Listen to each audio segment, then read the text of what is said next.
March. Show of hands. That's fantastic.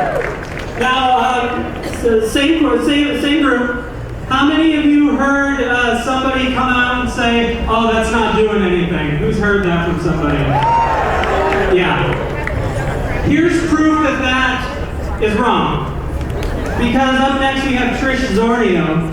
And Trish Zornio attended the Women's March and is a female scientist from the state of Colorado.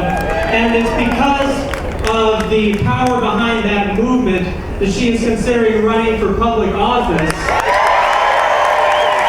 as you say, it doesn't work, it does work. And she's going to tell you how it works. Please welcome Trish Zornio.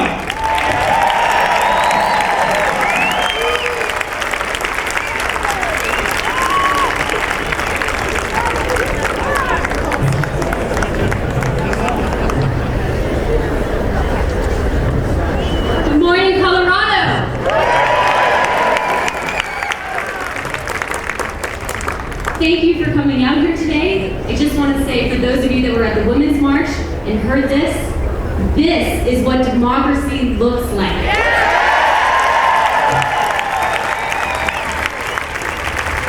Today, I stand with you to honor one of America's greatest prides, the freedom of speech. This freedom is the backbone of our democracy, lifting voices of all kinds. And I cannot tell you how proud I am to be here with you today as we celebrate this freedom. But it is important to remember our fortune as we live in a time and a place where we have the right to dissent without fear of persecution. It is a right we can never take for granted.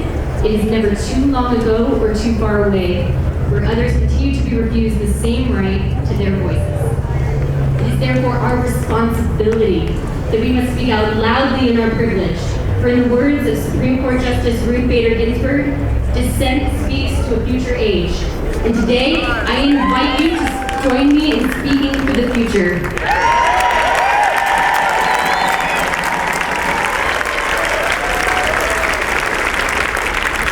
As a young female from an immigrant family, it would be dishonest of me to say that I was not concerned.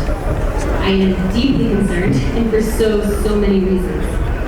I find myself continually astonished to live in a time where we must question the ethical integrity of our nation's highest leaders, where we cannot even begin to untangle the financial and foreign conflicts our president might have. I often find myself considering the impact on the next generations who, like my nephew, will come to age under the impression that this is moral, acceptable, and respectable behavior. It is not. But for all my worries, I am also incredibly optimistic. And I am optimistic because in a time where bad behavior and partisanship have seemingly become a badge of pride, I am inspired to stand here with you today in support of a broad and growing effort to humbly request that our president live up to the historical precedent of releasing his personal financial interests. It is fundamentally simple and a hateful sentiment of trust between the president and his people to release conflict of interest. The reasons why are unequivocal. We have heard today from many who have spoken to the importance of understanding the national security and ethical business concerns. We know that nearly every other federal appointment requires the release of such information to ensure that candidates are free of conflict of interest. But we neglect to discuss in these practical and historical arguments what the refusal to disclose these conflicts signals for the ethical and democratic kind. Consider with me for a moment what our history books might say.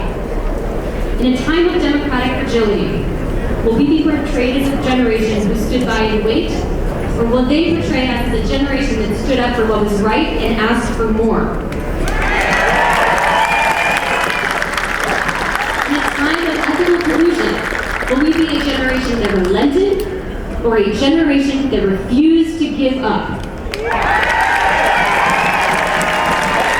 The answer, of course, is here in front of me today, and it's the reason I'm so optimistic, because we can now say that those history books will show that on April 15th, 2017, thousands of Americans showed up at the Capitol of Denver, Colorado to use their fundamental freedom to stand up and say, no, we refuse to accept this as our new ethical standard.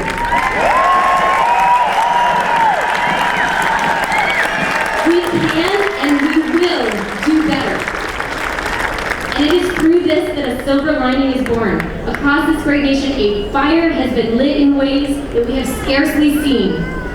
Everyday Americans all over this country are stepping up. Women, minorities, youth, immigrants, all interested in running for office to restore integrity and honor, and it is in much humility that I can include myself in this group. We can no longer afford to sit on the sidelines. We must each step up in our own way and give whatever we can, however we can. This is a cause worthy of our voices, and if we help each other to stand, we too will rise taller.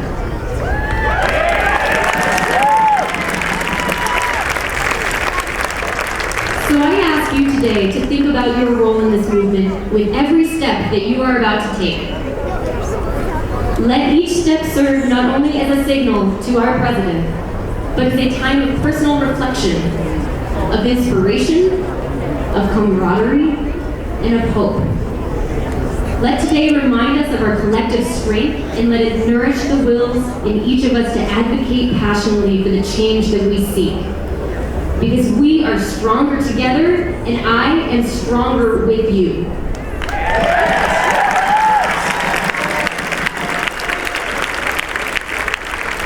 And one final thought, I say to you, Mr. President, may the history books reflect the common good of our ask. Release your truth. Release your people. Thank you.